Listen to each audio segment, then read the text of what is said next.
What's up, friends? Brandon here. Welcome back to the channel.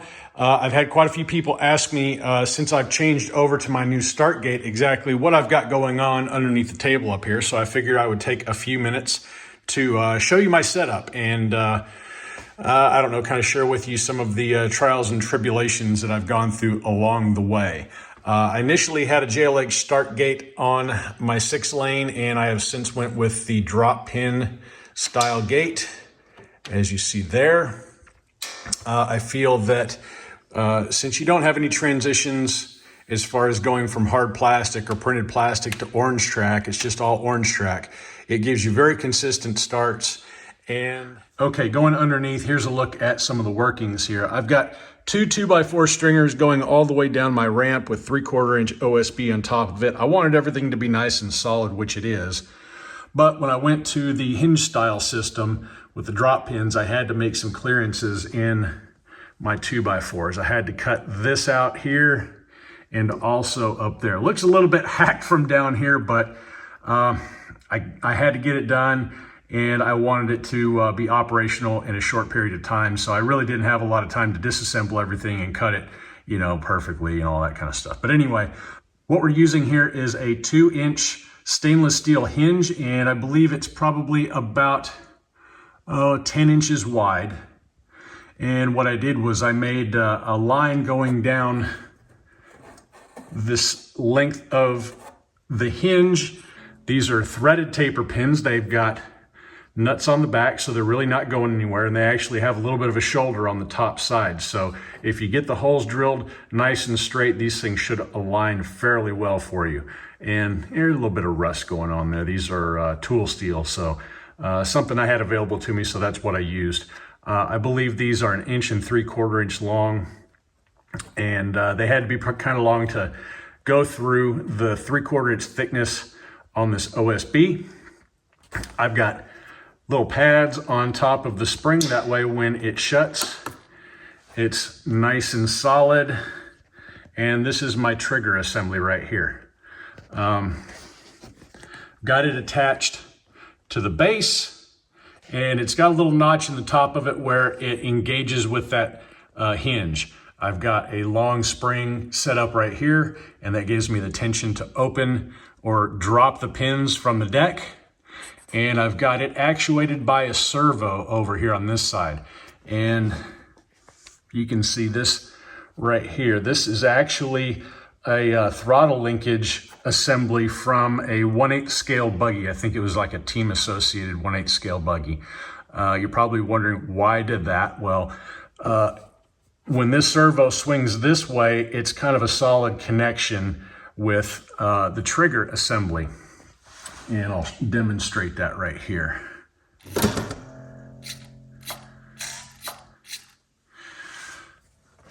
The notch, I don't know how well you can see that. It's a very, very small notch, kind of set up like a trigger. When I reset this, I'll try to get this set up in such a way that you can see it well. When you reset it, see how it pushes that trigger back just a little bit and it compresses that spring? Well, that's kind of how the 8 scale buggies operate their throttle and brakes. So it keeps tension on the trigger, but it allows it to move a little bit without actually tweaking on your servo. So when it goes up, latches back into place, and your trigger is set. This is basically just a piece of cold rolled steel. So wear between the cold rolled steel and the stainless steel hinge is going to be pretty minimal. I've got my trigger actually riding on RC ball bearings, so it's actually really, really smooth. The servo, I learned early on, I thought I was going to need a high torque servo for this, so I was using a digital servo, and the digital servos make a lot of noise when they're in their neutral position. So I learned that the cheaper analog style servos work just fine. They've got plenty of torque to do the job, and they don't make noise. So how am I controlling this servo? Well, I have, from my RC days, see if I can't get back here to where you can see it. This is actually made by Airtronics. It's a radio controlled receiver, and I've got my servo plugged into the #1 channel, which would be the steering servo. I'm providing power to that through this BEC. It's a battery eliminator circuitry. It takes any voltage, I think up to like 24 or maybe higher. I can't remember. It probably says on that label right there. But it takes a high DC voltage and it regulates it down to a voltage that these things are friendly with. I think it's 6 volts is what it regulates it down to. And I'm powering that up with this 9-volt DC power supply that's plugged into my power strip. And I don't really think it takes a very hefty power supply to do that. I think if you've got maybe a 1 amp DC power supply, 9 volt, probably work just fine. But the BEC converts the 9 volts down to 6 volts. The receiver is what gets instructions from my transmitter to tell the servo what to do. And we'll take a look at that here in just a second. And the switch, the timer switch. I hope you can see that okay. It's set up right there. Let me drop this one more time. Get it to where you can hopefully see what's going on here. There, you can see the trigger. There's the micro switch that I've got for my timer. I basically just got it mounted on a bent piece of Kydex. Wanted something that would bend easily, that way I could make a bracket pretty simply. And when this guy comes up, right there, makes my switch. I've also got some padding on these corners right here and also up against this 2x4. That actually kind of helps buffer any kind of bouncing or anything that might happen when this thing comes down. And also, if I had it to where it just came down like that, then there's a chance that it would actually get some bouncing in the track. But this thing comes down and it sweeps in a 90-degree angle. So all of the force from this hinge dropping, I apologize for this, but it doesn't like these closed quarters. All the force for that hinge opening gets put into that direction. So you're not gonna get any bouncing going up like this. If anything, it may go like that. This thing's pretty solid though. So don't have any track bouncing. That's also very important to make sure that you have very consistent starts. The biggest pain in the butt on this one, since I do have these boards that actually have a dado joint going all the way down the length of it, and that actually slid into the OSB. The biggest challenge was actually making the holes for the pins to go into. Because they're so long, it does take a lot of clearancing. I ended up using a die grinder with a grinding burr in order to open those up as much as I could. I started with a drill, had to finish up the clearances with the die grinder. Real pain in the butt. Clearancing those holes was probably the most time-consuming part of this procedure, just because it takes a lot of time to get them right, and I wanted to make sure that they clearanced everything just fine. The hinge is mounted perpendicular to the track surface, and I made sure that I spent the extra time to make sure that it was nice and plumb. I did mount that servo using RC servo mounts onto a block, and then I screwed the block onto the table itself. The trigger itself was actually built on a piece of angle aluminum, and if you see there, I had to clearance that out a little bit too, because I didn't plan for that. But everything so far has been pretty flawless. It works really well. My wear is minimal due to the materials that I'm using here. Let's see. What else do you want to see here? Let's go to the transmitter. Okay, the transmitter. This is well, it's made by Sanwa. Sanwa and Aerotronics are pretty much the same company. They've been doing RC stuff for a really long time now. It's an MT4. This was the transmitter that I used back in my racing days. It's a little bit overkill for this application right here. This thing is fully programmable, meaning that you can actually program in endpoints and different switch positions and all that kind of good stuff. But I basically just have the start controlled by my steering knob right there. And the important thing, if you're going to use some kind of an RC transmitter, if I didn't have the ability to adjust the endpoints, the endpoints are basically how far the servo will actually sweep when you turn this back and forth. And I'll tell you right now, I've got my endpoints set really, really short. I'll go full throw on the transmitter wheel and show you just exactly how far that servo moves. I didn't feel it was necessary to have a lot of movement because really all you have to do is just release it off of that trigger and you're good to go. This servo right here will actually sweep about 90 degrees each way. So I think it's important that you have a programmable transmitter. And you can buy these things fairly cheap. You can buy them online for, I don't know, maybe $30 or something like that. Comes with the transmitter and the receiver. They're probably not going to be the best in the whole wide world, but they will get the job done. Again, this is just kind of a little bit overkill for what I'm using it for, but I had it, so I figured I might as well use it. And that's what we look like sitting above the deck. This is actually about 28 inches from this surface right here in front of the block to the base. 28 inches. Again, these things are sticking up probably about a little over 3/4 of an inch off the deck. And I feel that that's the best start gate that you can probably use because the thing comes down so fast.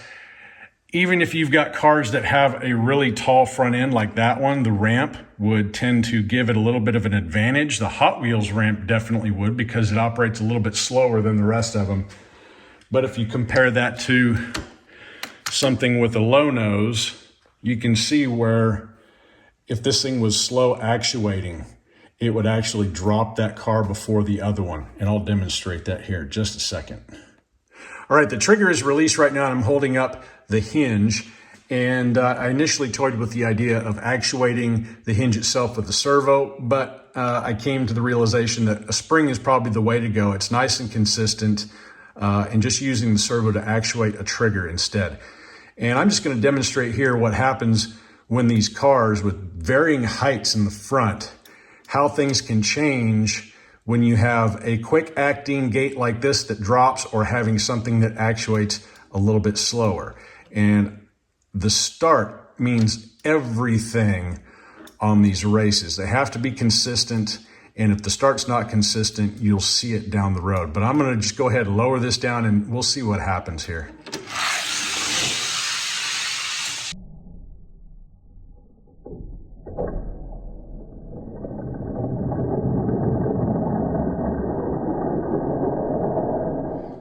Let's try this again. I'm going to see if I can't capture it with some slow-mo.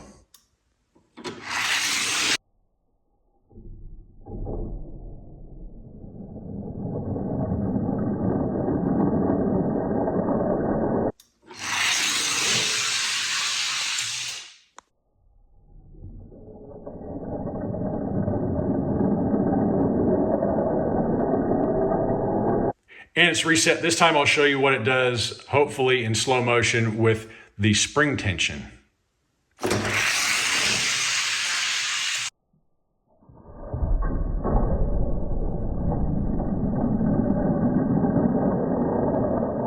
Okay, so the Stingray, probably not the best example. Let's go with the Scania Rally Truck. That thing has a huge gap underneath that bumper. And we'll kind of try to get a little bit of video to demonstrate a slower release and how that can affect what goes on at the other end of the track.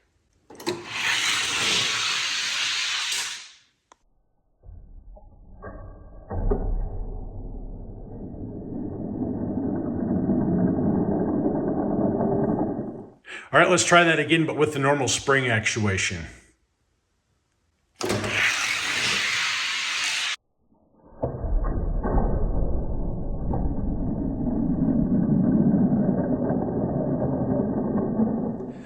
Okay, with that example, I think that kind of shows you why, like on the Hot Wheels 6-lane, why the Scania Rally Truck has such a hole shot coming off of that ramp, because that nose sits up so high.